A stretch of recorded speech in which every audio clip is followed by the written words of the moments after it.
आलमी कप 2026 अपने आखिरी मरहले में दाखिल हो गया है। हम अपने मेहमान शाहजी प्रभाकरन से फीफा आलमी कप 2026 के बारे में जानना चाहेंगे और आइंदा होने वाली आलमी कप के बारे में और फुटबॉल किस तरफ जा रही है हम इनसे जानना चाहेंगे। हम सबसे पहले इनसे मौजूदा फीफा आलमी कप के बारे में पूछना चाहेंगे। बिल्कुल। आज सेमीफाइनल जो अर्जेंटीना और इंग्लैंड के बीच जस्ट खत्म ही हुआ है। और अर्जेंटीना एक खूबसूरत कमबैक विन इंग्लैंड के साथ दर्ज करते हुए अब फाइनल पे पहुंची है। Back to back second final और स्पेन के साथ उनका मुकाबला होगा। और बिल्कुल ही एक उच्च स्तरीय रोमांचक मैच रहेगा। और कहना मुश्किल होगा कि किसका पलड़ा भारी होगा फाइनल में, क्योंकि जैसे आज अर्जेंटीना ने खेला एक गोल के पिछड़ने के बाद, बिल्कुल ये दर्शाता है कि उनका जो मेंटल स्ट्रेंथ है वो बहुत ही एक चैंपियंस का जैसा होता है। और वो चौथी बार इस तरह से मैच को जीत रहे हैं, और बिल्कुल एक बड़े फाइटिंग स्पिरिट के साथ।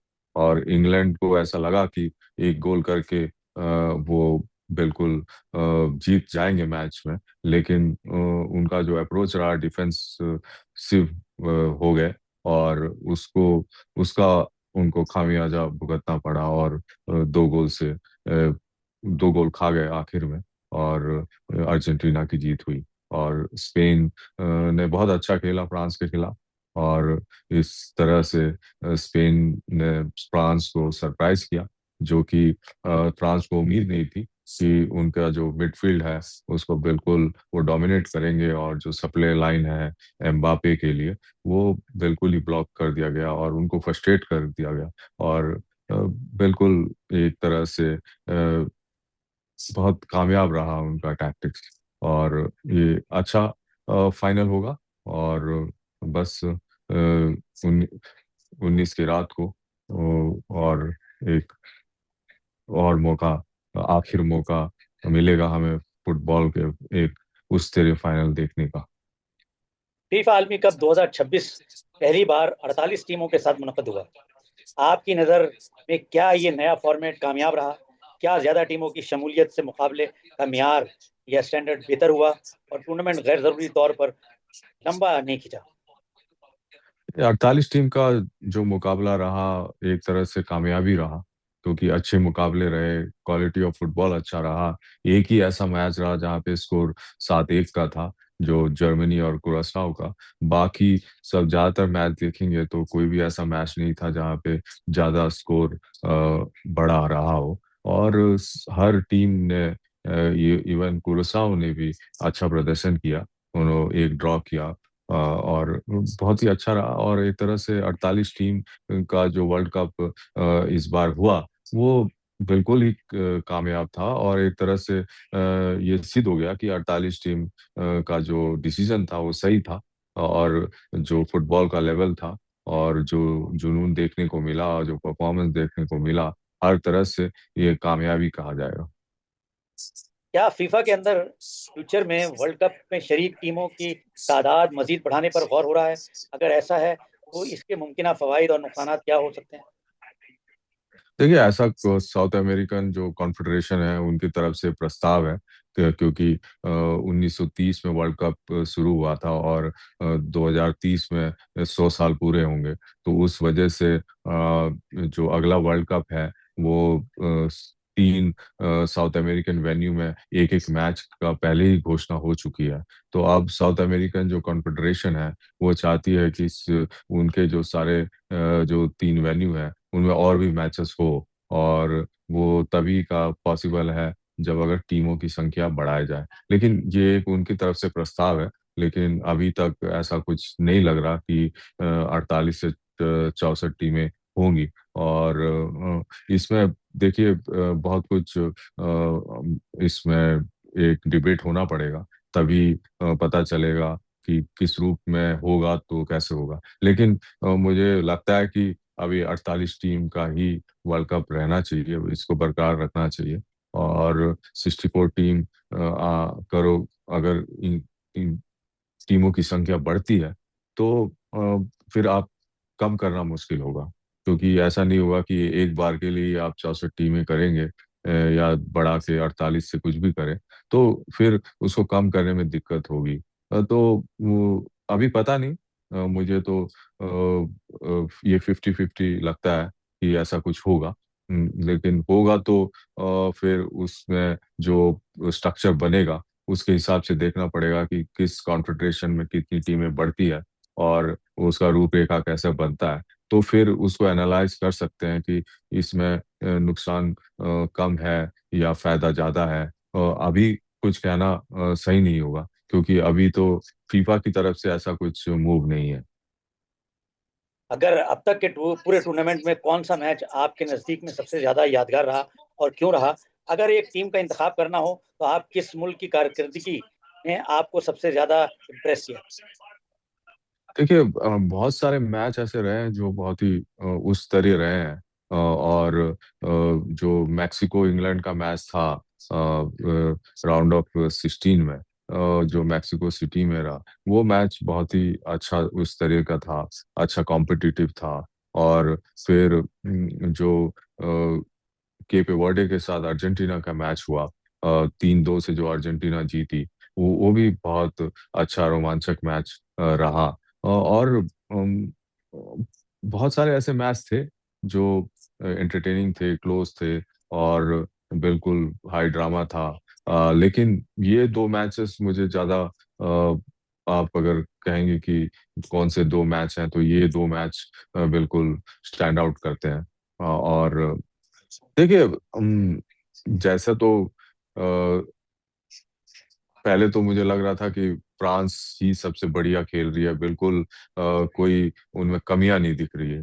लेकिन जब वो सेमीफाइनल खेले स्पेन के साथ, तो स्पेन ने उनकी कमियां बिल्कुल उजागर कर दी। तो वो है। और अभी देखें तो अर्जेंटीना का जो फाइटिंग स्पिरिट है, मेंटल टफनेस है, और उसको देखकर लगता है कि वही सबसे एक दमदार फाइट करने वाली टीम है। क्योंकि आखिर में आप एक बार पिछड़ने के बाद आपको आगे आने में जो श्रम चाहिए, और जो आपकी काबिलियत वैसी होनी चाहिए, और मेंटल टफनेस ऐसा होना चाहिए, और वो एक बार नहीं, 4 बार ऐसे हुआ है।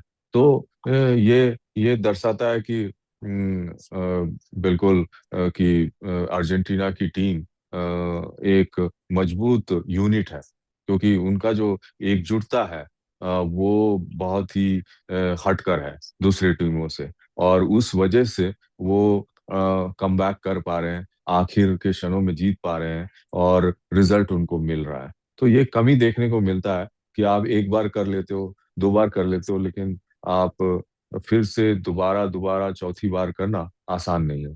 तो और चैंपियंस होने का उनका ड्रॉबैक भी रहता है, वीकनेस भी रहता है, कि वो थोड़े रिलैक्स रहते हैं कि हम तो चैंपियन हैं। लेकिन वो वैसा उनमें कोई भाव नहीं दिखता। वो अभी भी फाइट कर रहे हैं, लड़ रहे हैं, एक दूसरे के लिए सपोर्ट में खड़े हैं, और अपना पूरा दे रहे हैं हर मैच में। और उस वजह से वो कामयाब भी हो रहे हैं और जीत रहे हैं। कई डिकेड से यूरोपीय टीमें आलमी फुटबॉल पर हावी रही हैं। क्या आप समझते हैं कि आज भी आलमी फुटबॉल पर यूरोप की हुक्मरानी बरकरार है? देखिए, अभी तो पिछला चैंपियन अर्जेंटीना रहा है। और इस बार भी अर्जेंटीना और स्पेन के बीच है, तो यूरोप और साउथ अमेरिका का मुकाबला है। और ये दोनों ही कॉन्फेडरेशन जो है वो वर्ल्ड कप जीती है अभी तक, और कोई इसके बाहर से नहीं जीता है। तो यूरोप की टीमें, यूरोप के फुटबॉल ज्यादातर कंट्रीज में अच्छे लेवल पे है। इस वजह से उनका जो इन्फ्लुएंस है गेम में वो ज्यादा है, क्योंकि आप सेमीफाइनल में 3 टीम यूरोप से थी और एक साउथ अमेरिका से थी। तो उस तरह से देखे तो उनका डेफिनेटली जो डोमिनेशन है वो बरकरार है एक तरह से। अगर स्पेन जीतती है तो फिर आप कहेंगे कि हाँ, यूरोप का दबदबा है। अब लेकिन ये 19 के बाद ही पता चलेगा, फाइनल के बाद ही पता चलेगा कि क्या साउथ अमेरिका का डोमिनेशन, जो वर्ल्ड चैंपियन है अर्जेंटीना, वो ही जीतेगी या स्पेन इस बार दोबारा चैंपियन बनने के चांसेस हैं। तो नो डाउट यूरोप में जो स्ट्रक्चर है, प्रोफेशनलिज्म है, और उनके जो ग्रास रूट्स एक्टिविटीज हैं, तो हर चीजें स्ट्रक्चर्ड है, ऑर्गेनाइज्ड है। तो इस वजह से उनका जो फुटबॉल का दर्जा है वो बहुत सारे कंट्रियों से आगे है। और इसी वजह से उनका जो प्रदर्शन है यूरोप का एक तरह से बाकी टीमों से अच्छा रहता है, आगे रहता है। लेकिन पिछली बार वो चैंपियन नहीं बन पाए। उससे पिछली बार फ्रांस चैंपियन बने, हम उससे पहले जर्मनी चैंपियंस थे, उससे पहले स्पेन। तो एक तरह से स्पेन का चल रहा है। उम्मीद है कि स्पेन अच्छा करे और फिर से यूरोप की टीम वर्ल्ड चैंपियन बने। अफ्रीकी टीमों की कारकर्दगी में गुज़श्ता चंद वर्षों में नुमायां बेहतरी देखी गई है। क्या आप इसको देखते हैं? बिल्कुल, अफ्रीका के देखिए बहुत टैलेंट्स हैं। उनके ज़्यादातर खिलाड़ी यूरोप और बड़े लीगों में खेलते हैं, और उनका प्रदर्शन भी अच्छा रहता है। लेकिन वो अभी तक आप मोरक्को सबसे अच्छा प्रदर्शन रहा अफ्रीका के तरफ से। इस बार भी क्वार्टर फाइनल में खेले। फिर इजिप्ट भी राउंड ऑफ 16 में खेले। तो लेकिन ये है कि अफ्रीका में टैलेंट्स हैं, और आगे डेफिनेटली उनका प्रदर्शन अच्छा रहेगा। और इस बार भी ज्यादा से ज्यादा टीमें अफ्रीका से जो राउंड ऑफ 32 में क्वालिफाई किया था, उन्होंने ज्यादा से ज्यादा टीमों ने अफ्रीका से। तो वो जो टैलेंट बेस जहाँ पे होगा वो उनका प्रोफेशनलिज्म और स्ट्रक्चर बेटर हो जाएगा। तो वो एक दिन ऐसा आएगा कि वो वर्ल्ड कप भी जीत सकते हैं, क्योंकि उनके पास जो रॉ टैलेंट है, और जो लेवल का फुटबॉल का जो पैशन है, वो यही दर्शाता है कि वो आगे आने वाले कुछ सालों में वो एक अव्वल दर्जे का टीम और वो वर्ल्ड चैंपियन भी बन सकती है। एशियाई फुटबॉल तेजी से तरक्की कर रहा है, लेकिन वर्ल्ड कप में एशियाई टीमें भी आखिरी मराहल तक पहुंचने में कामयाब नहीं हो। इसकी बुनियादी वजूहत क्या है? तो अभी एशियन टीम्स का जो प्रदर्शन है वो धीरे धीरे बढ़ रहा है।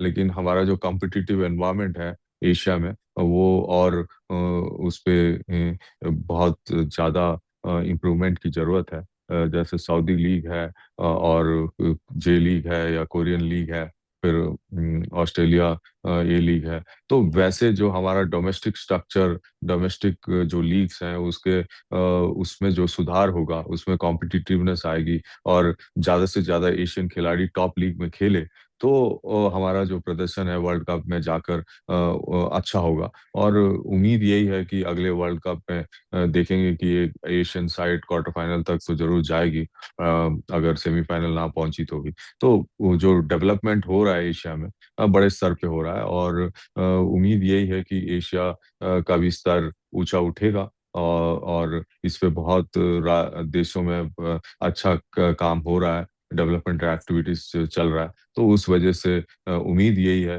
कि जो एशियन स्टैंडर्ड आगे आने वाले वर्ल्ड कपों में अच्छा प्रदर्शन रहेगा एशियन साइड्स का भी। ये थे हमारे मेहमान शाहजी प्रभाकरन, जो फुटबॉल की दुनिया पर अपनी राय दे रहे थे।